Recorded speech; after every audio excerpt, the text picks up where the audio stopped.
Tokyo, September 1940. In a smoke-filled room inside the Prime Minister's residence, a Japanese admiral crushed out his third lucky strike of the meeting: American cigarettes. Everyone noticed the irony. No one said a word. When Prime Minister Konoe asked, "If we go to war with America, what are our chances?" Isoroku Yamamoto answered in a flat, cold voice that had already done the math. "I can run wild for 6 months, perhaps a year. After that, I have no confidence at all." To most men in that room, it sounded like defeatism. To Yamamoto, it was the conclusion drawn from more than 20 years counting oil wells in Texas, sketching assembly lines in Detroit, listening to American steel roar inside giant mills. He knew Japan had already lost before the first shot was fired. The only question left was not, can we beat America, but how long it would take for the giant to fully wake up. And Yamamoto's tragedy was simple and cruel. The man who understood that truth more clearly than anyone else was the one ordered to design the first blow against the United States. In the first 6 months after Pearl Harbor, Japan entered the brightest surge of its modern military history. Zeros sliced across the Pacific sky, divisions advanced through Southeast Asia with a speed that stunned even American and British officers. News of Japanese victories arrived daily. Singapore collapsed, Manila fell, Allied fleets were broken. In Japan, the newspapers called it the Yamamoto era, as if every victory proved the brilliance of the admiral who had tried to stop the war before it began. But Yamamoto did not celebrate. Aboard the battleship Nagato, he read every frontline report with a silence that felt heavier than defeat. Even when Japan captured strategic jewels, Malaya, the East Indies, the Philippines, he showed no satisfaction. Because to Yamamoto, these victories meant only one thing. They were exactly what he predicted. Japan could run wild for 6 months, and they had done it with terrifying precision. But Yamamoto, unlike nearly everyone else in the empire, knew these victories were not signs of triumph, but warnings of what would come next. Warnings that the turning point was already forming, far beneath the surface. Warnings that the war's balance would flip the moment America mobilized its industrial core. He understood what no one else wanted to admit. Japan was winning battles, yet losing the war's mathematics. On December 7th, 1941, 6 Japanese carriers unleashed hundreds of aircraft on Pearl Harbor. In a few hours, 8 American battleships were sunk or crippled, nearly 200 aircraft destroyed, more than 2,000 men killed. Tactically, it was stunning. Strategically, Yamamoto saw disaster. American carriers were not in port. Fuel depots and repair facilities remained intact. A sleeping nation was now united by rage. Diplomacy was dead. Pearl Harbor gave Japan 6 months of momentum and guaranteed America years of vengeance. The fall of Singapore in February 1942 was called the worst disaster in British military history. Japan celebrated it as proof of Western weakness. Yamamoto didn't. He knew Britain was exhausted by Europe and North Africa, not inherently weak. By May 1942, Bataan and Corregidor had fallen. Thousands of prisoners were marched to their deaths. Yet Yamamoto noted something others ignored. American forces retreated in order, held their command structure, and never broke morally. They lost territory, not unity. Japan won fast. Japan won violently. Japan won spectacular territory. But it did not win what Yamamoto believed mattered. It did not destroy America's industrial heart. It did not damage America's oil supply. It did not cripple American shipyards.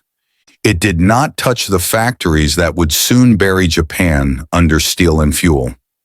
Japan's front line expanded, its logistics thinned, its pilot corps bled, its industry stalled. This was the beginning of the turning point, long before Midway. While Japan celebrated, Yamamoto saw the real storm forming. U.S. shipyards moved to emergency output. Ford, GM, and Chrysler shifted to military production. Kaiser built Liberty ships in days. Pilot training surged. Aircraft production doubled in months. New factories were being built faster than Japan could replace a single carrier. What Yamamoto feared most became reality. America was rearming at a scale beyond imagination. Not small factories, not temporary workshops, entire industrial cities. Japan's clock was ticking. After Pearl Harbor, carriers became Yamamoto's obsession. He understood the Pacific would be a war of aviation, not battleships.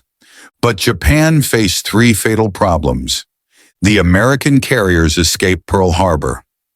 Japanese reconnaissance was weak. Japan could not replace elite pilots. Every month, Japan lost irreplaceable skill.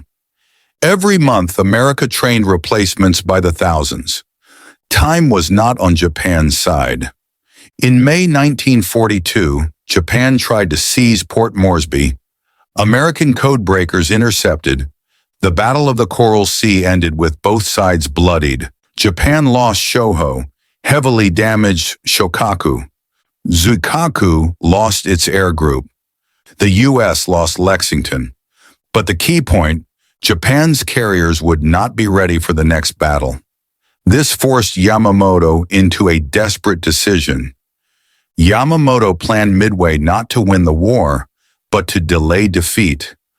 Lure America into a trap. Destroy its carriers. Shock its public.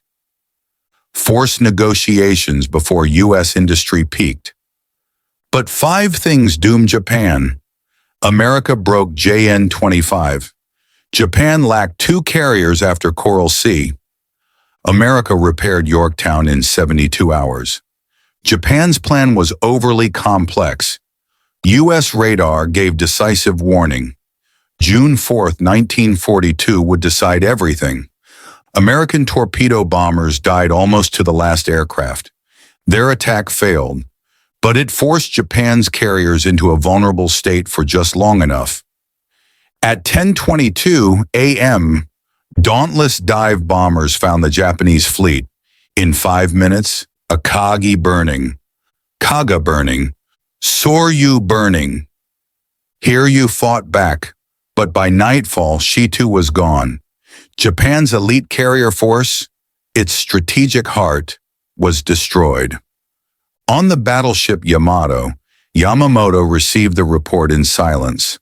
A lieutenant asked, "Is this a complete disaster?" Yamamoto replied only, "History has chosen its path." But it ended Japan's chance to win it. Japan had lost its best pilots, lost its carriers, lost the initiative, lost the timetable, awakened America's full industrial power. The turning point was complete. For 6 months after Pearl Harbor, Japan achieved a level of military brilliance unmatched in its history. Zeros carved the sky, infantry swept through Asia, Allied positions collapsed one after another. It was a lightning storm of victories, fast, precise, overwhelming. But in Tokyo, beneath the celebrations, one man watched with growing dread. Yamamoto saw no triumph in these victories. He saw confirmation. Everything was unfolding exactly as he foretold. Japan could run wild for 6 months, and the 6 months were coming to an end. Japan's early victories were spectacular and strategically meaningless. Pearl Harbor stunned the world. It crippled the U.S. battleship line and killed more than 2,000 Americans. But Yamamoto saw the deeper consequences. The U.S. carriers survived. The oil tanks were untouched. The dockyards remained intact. America's anger was absolute. Pearl Harbor did not weaken America. It awakened it. Singapore's fall in February 1942 shocked the British Empire. Japan celebrated it as a sign of Western decay. Yamamoto knew better. Britain was overstretched. Its armies were fighting Germans and Italians across 2 continents. Victories against exhausted powers were not victories that could change the war's outcome. Japan captured the Philippines after brutal fighting, but the Americans withdrew in order, preserved their command structure, and escaped psychological collapse. Yamamoto understood the difference. To lose ground is not to lose the war. America still had its fleet, its factories, its population, its fuel, and its resolve. Japan had won territory, but not time. Japan seized vast territory, yet failed to achieve the objectives that mattered. The American mainland was untouched. U.S. shipyards were untouched. U.S. oil fields were untouched. U.S. industrial potential was untouched. Japan stretched itself thin across thousands of miles of ocean. Its logistic lines became fragile threads. Every new island captured was another burden on a supply system already collapsing under its own weight. Yamamoto knew that Japan had expanded faster than it could sustain, and far faster than it could defend. While Japan celebrated, U.S. production soared. Shipyards accelerated to emergency tempo. Ford, GM, and Chrysler turned into arsenals. Liberty ships were launched in days. Pilot training exploded in scale. Aircraft factory output doubled. And most alarming of all, the U.S. was building more factories. Not small plants, not temporary workshops. Massive industrial complexes designed to run for years. Japan had ignited a war it could not outproduce. Japan's only hope lay in crippling America's carrier force, but it faced fatal constraints. The U.S. carriers escaped Pearl Harbor. Japanese reconnaissance was unreliable. Elite Japanese pilots were irreplaceable. American pilots could be replaced in weeks. Japanese pilots took years. Every loss was permanent.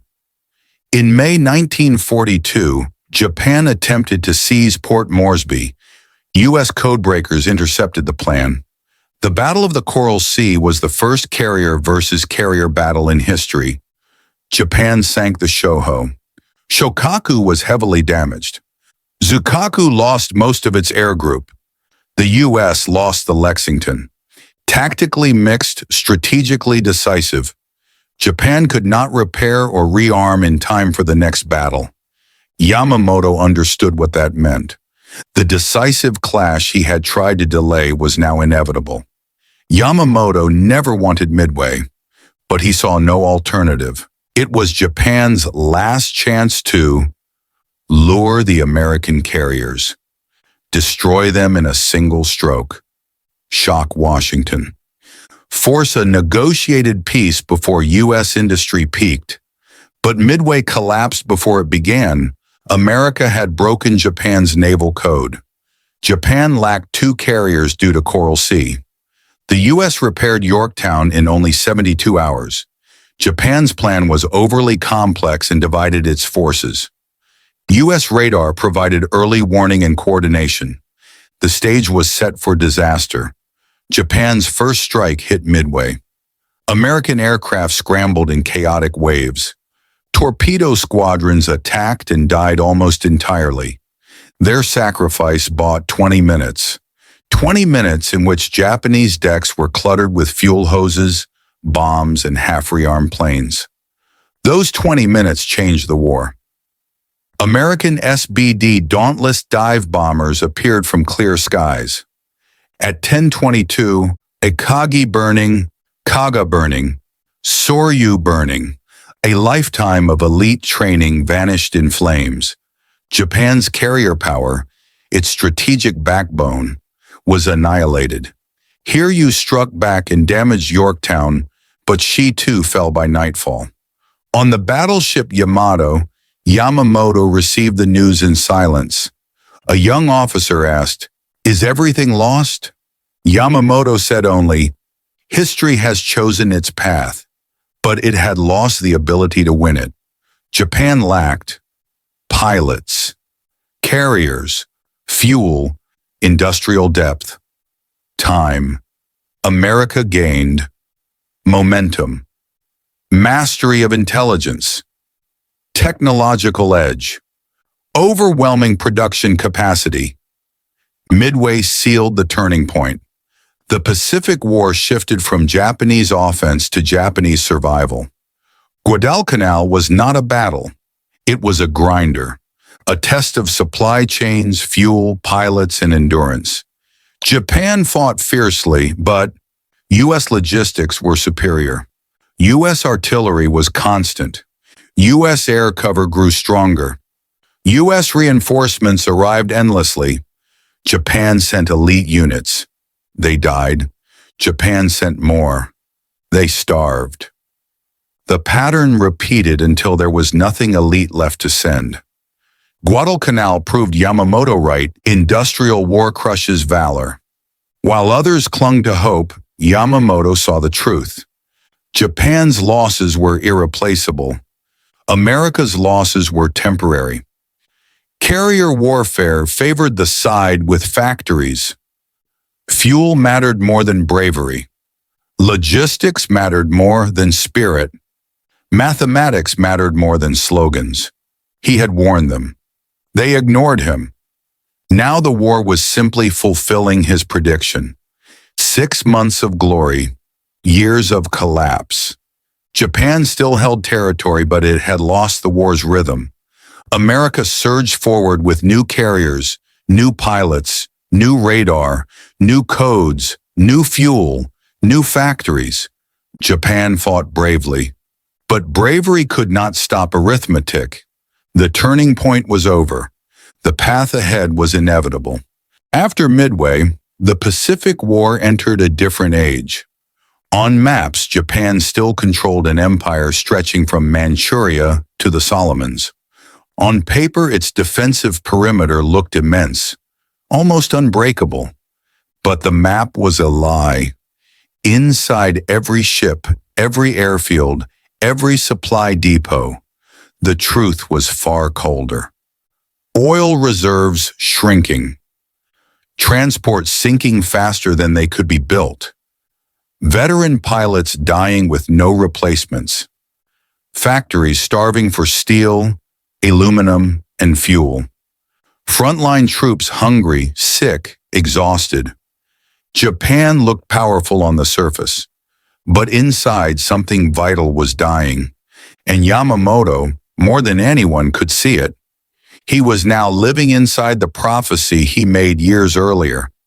He had warned that Japan lacked the industrial strength for a long war. He had warned that America was a giant asleep. He had warned that early victories would blind Tokyo to coming disaster. Now those warnings were no longer predictions. They were daily reports on his desk. That was the beginning of the hell within. If Midway destroyed Japan's carrier force, Guadalcanal destroyed its last hope. The island looked insignificant on a globe, but it was a perfect test of industrial war. Who could supply more? Who could endure more? Who could replace more? Who could sustain operations month after month? Japan's answer to those questions was always the same: not enough. Japanese troops on Guadalcanal fought with extraordinary bravery, but bravery could not cure malaria, starvation, lack of ammunition, no medicine, rotting food, unreliable supply lines, total absence of heavy artillery support. Meanwhile, American troops suffered too, but they were fed, reinforced, supplied, and treated. Guadalcanal revealed the future. Japan would bleed while America would replenish. Yamamoto understood that this was not a battle Japan could win. It was a test Japan was never built to pass.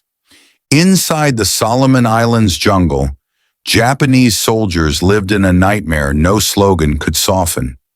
Bodies eaten by disease, stomachs empty for days, uniforms soaked and rotting, ammunition rationed like gold, wounded dying without bandages, men collapsing from hunger before seeing the enemy.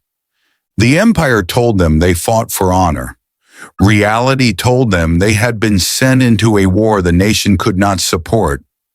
Every lost transport meant thousands more soldiers would suffer. Every sunken ship meant fewer rations. Every failed mission meant more men doomed to starvation. Yamamoto read the reports.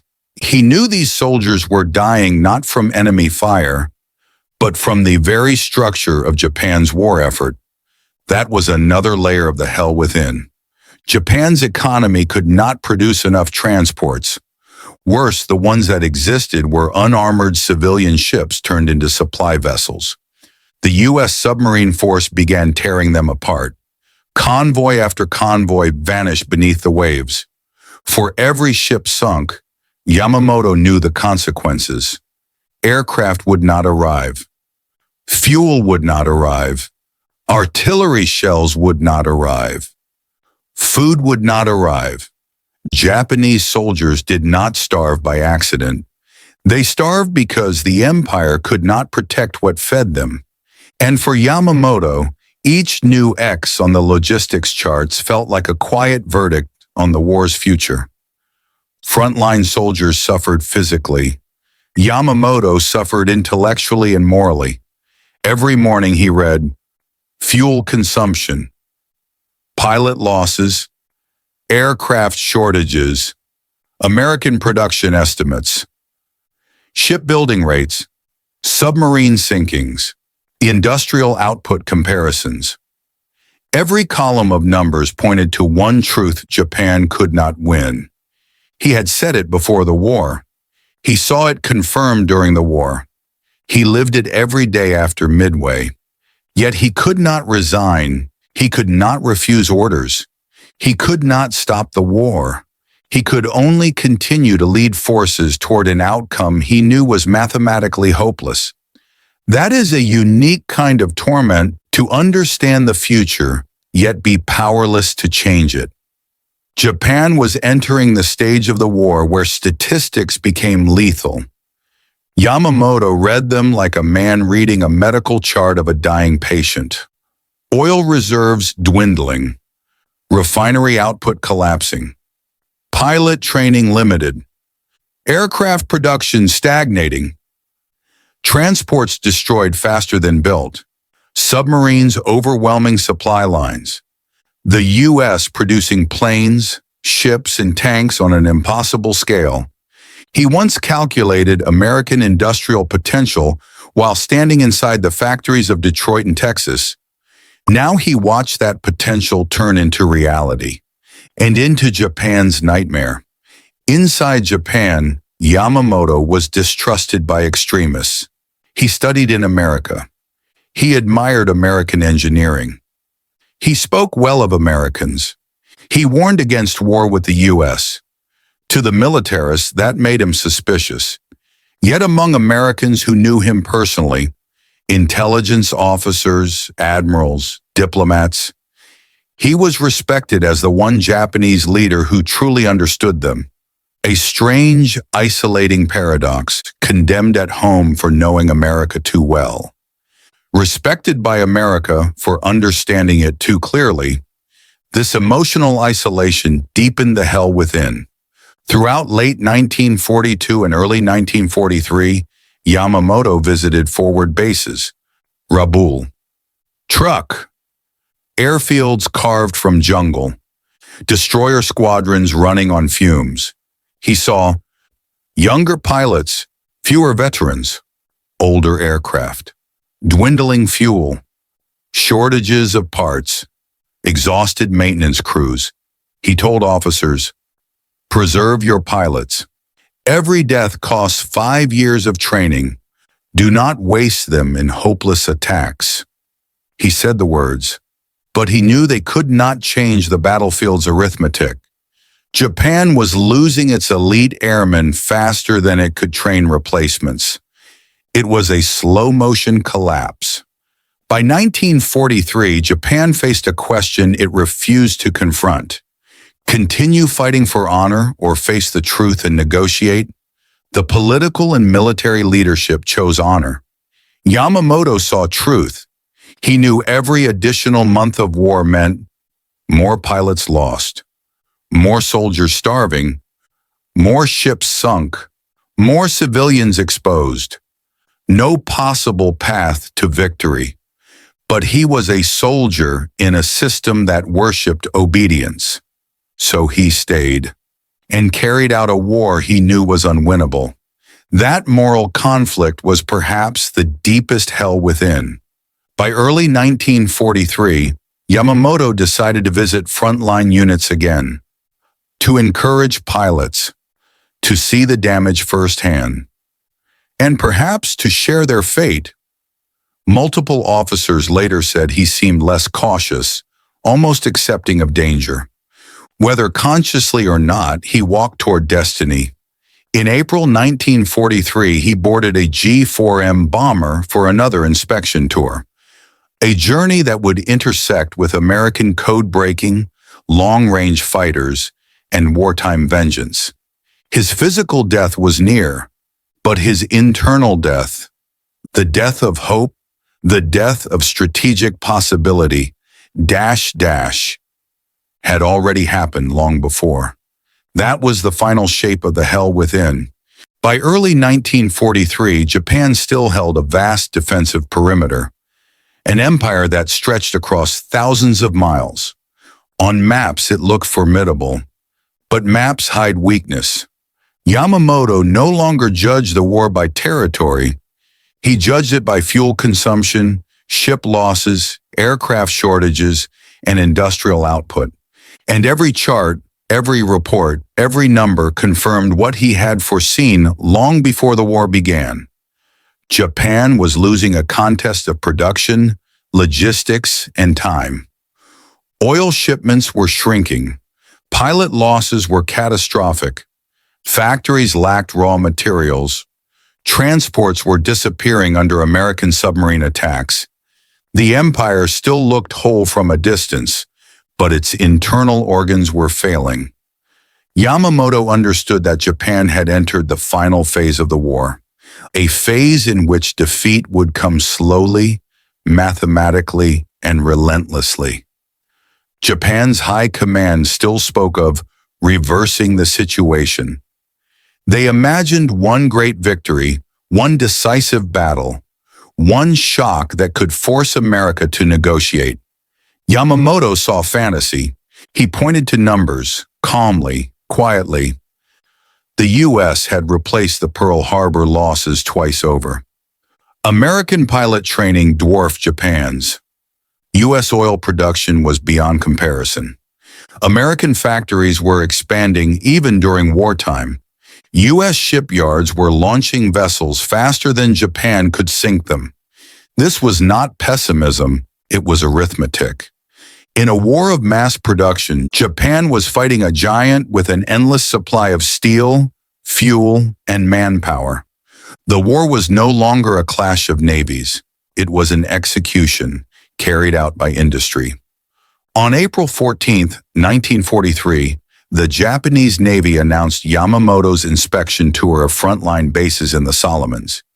He wanted to meet surviving pilots, inspect fuel and supply levels, encourage exhausted units, and show the troops that their commander was not hiding far behind the lines. But to those closest to him, something felt different. Officers later recalled that Yamamoto seemed less cautious, almost resigned. He traveled more often, took more risks, and stopped worrying about danger. Some believed he sensed the war's trajectory and no longer feared death. Some believed he felt a duty to face the consequences alongside his men. Others believed he simply followed orders with the same discipline he practiced his entire life. Whatever the reason, he boarded the plane. And at that moment, his fate intersected with American codebreakers. Since 1942, U.S. intelligence had broken the Japanese naval code JN-25. Early April 1943, they intercepted a message. Yamamoto would depart Rabaul at 0600, fly in a G-4M Betty bomber, be escorted by 60 fighters, land at Balalai at 0800. It was exact to the minute. The Americans faced a decision: should they kill the architect of Pearl Harbor? Would this reveal that they had broken Japan's codes? Was it worth the risk? The answer from Washington: yes.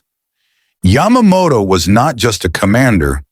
He was the only Japanese leader who fully understood American industrial might. His death would leave Japan without its most realistic strategist. 18 P-38 Lightnings were selected for a long-range interception, a mission near the limits of their endurance. The operation was given a name: Operation Vengeance. The P-38 was chosen not for maneuverability, but for long range, high speed, heavy armament, and the ability to fly extremely low to avoid detection. It was a product of the very industrial machine Yamamoto had studied in America: mass-produced Allison engines, aluminum refined in quantities Japan could not imagine, advanced aviation research backed by national resources, high-octane fuel from the oil fields he once toured in Texas. The aircraft that hunted him was the embodiment of everything he had warned Japan about. The P-38s took off from Guadalcanal, flying 435 miles, far beyond typical combat range, skimming the ocean to evade radar. Every second of the flight was calculated.